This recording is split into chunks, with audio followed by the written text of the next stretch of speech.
Hello and welcome to my YouTube channel MK study. जैसा कि आप सभी को पता है कि 5 जुलाई को CTET 2020 का होने वाला है, तो उसी से रिलेटेड मैं अपना एक्सपीरियंस शेयर करना चाहता हूं। तो ये मेरा एक एजुकेशन पर्पज़ का चैनल है। इस पर मैं अपने 2-4 वीडियो डालता रहता हूं एजुकेशन से रिलेटेड।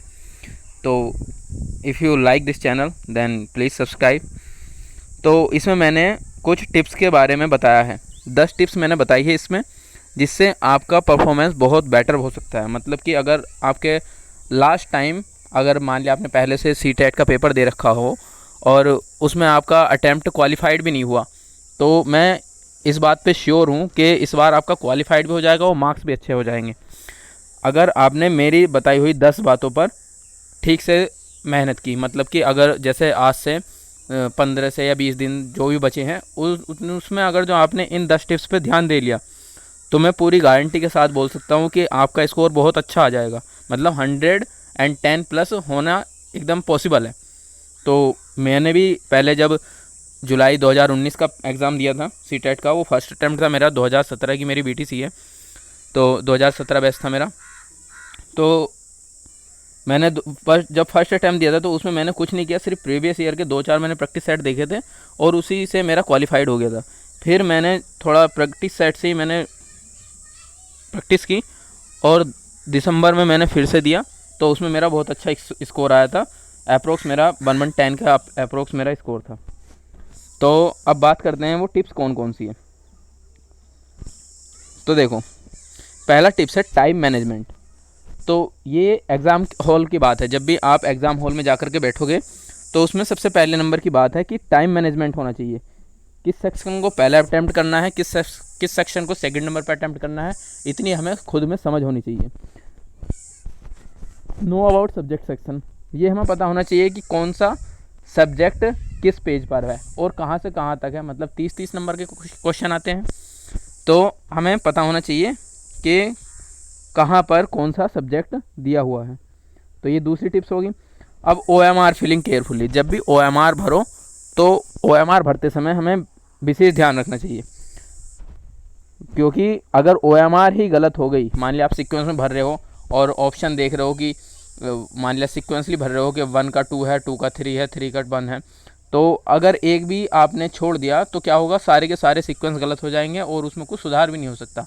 और अगर आप किसी क्वेश्चन के डबल फिल सर्कल करते हैं तो वो अनकाउंटेबल होता है, वो ना तो सही में जाएगा, गलत में ही जाएगा। तो ये तीसरा हो गया। अब फोर्थ है करेक्ट अटैम्प्ट एंड तुक्का। मतलब कि जब भी तुक्का मारते हो तो सबसे पहले हमें ये ध्यान होना चाहिए कि हमें उसका अगर करेक्ट आंसर पता है तो करेक्ट ही मारे। मतलब तुक्का तो सबसे लास्ट ऑप्शन हो गया।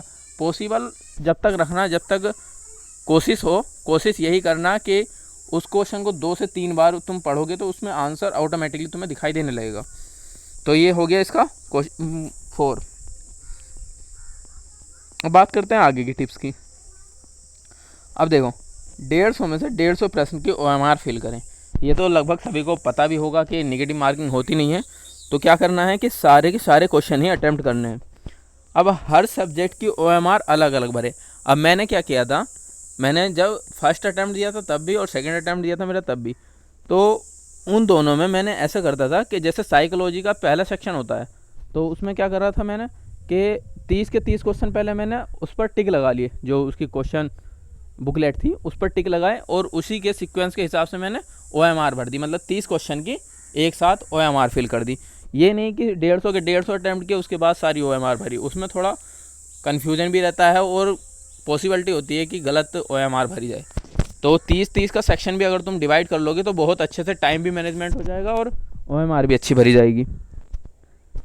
अब बात करते हैं हर सब्जेक्ट की OMR अलग अलग भरे। ये तो मैंने बताया अभी, कोई भी प्रश्न छूटे ना। अब ये नहीं होना चाहिए कि मान लिया आपने किसी क्वेश्चन को होल्ड पर रख दिया कि इस क्वेश्चन को मैं बाद में करूँगा, अब बाद में आपने OMR भी छोड़ दी। जैसे मान लिया 30 क्वेश्चन है, 30 क्वेश्चन में से आपने 2 क्वेश्चन को छोड़ दिया और 28 की OMR भर दी, अगला सेक्शन आप अटैम्प्ट करने लगे। तो उन चीज़ों को हमें रियलाइज रखना चाहिए कि मेरे उस सेक्शन से 2 क्वेश्चन रह रहे हैं अभी, तो क्वेश्चन कोई सा भी छूटे नहीं सबका विशेष ध्यान रखें। अब CTET में सबसे ज़्यादा ये बहुत पॉसिबल क्वेश्चंस होते हैं कि नहीं वाले क्वेश्चन पूछे जाते हैं कि निम्न में से कौन सा नहीं है, या फिर जैसे शिक्षण से रिलेटेड क्वेश्चन जो आते हैं कि एक टीचर जो है उसको किस का ध्यान नहीं रखना चाहिए या किस बात का ध्यान रखना चाहिए, इससे रिलेटेड जो भी क्वेश्चन बनते हैं उनका विशेष ध्यान रखना चाहिए। जो नहीं शब्द होगा उसको मार्क कर लेना चाहिए। और नंबर 9 इम्पोर्टेंट है, कूल रहो और सब्जेक्ट के हिसाब से टाइम डिवाइड करो।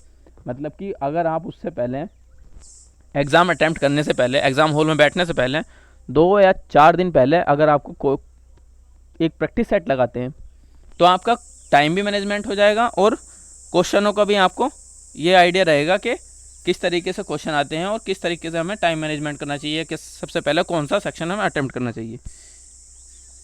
अब आता है लास्ट एंड सबसे ज़्यादा ज़रूरी बात, प्रैक्टिस सेट ज़रूर लगाओ।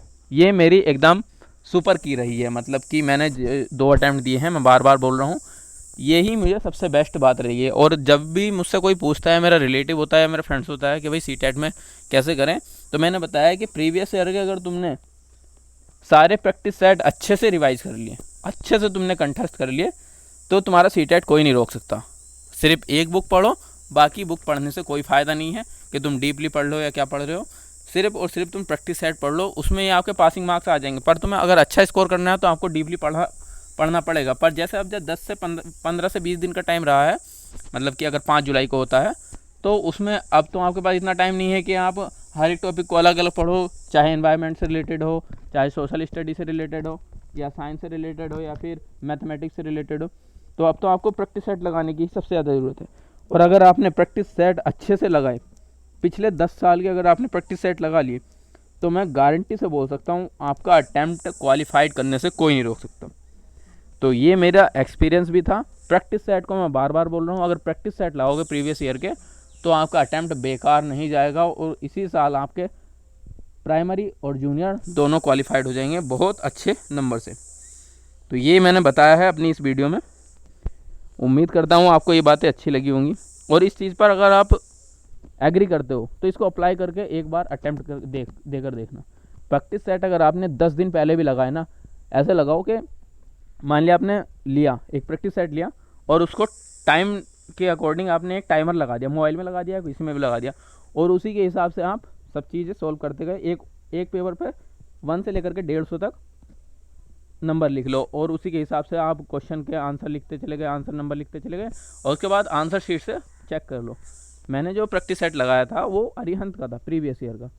तो उसमें मैंने जो सीटेट का था प्राइमरी के भी लगाए थे और जूनियर के तो बहुत कम ही से लगाए थे, हालांकि मेरे प्राइमरी से ज़्यादा जूनियर में नंबर थे। तो ये था मेरा एक्सपीरियंस। उम्मीद करता हूँ आपको अच्छे लगे होंगे, पर मेरी इस बात को अमल करके देखना और आपको बहुत अच्छा रिजल्ट मिलेगा। Thank you and have a good day.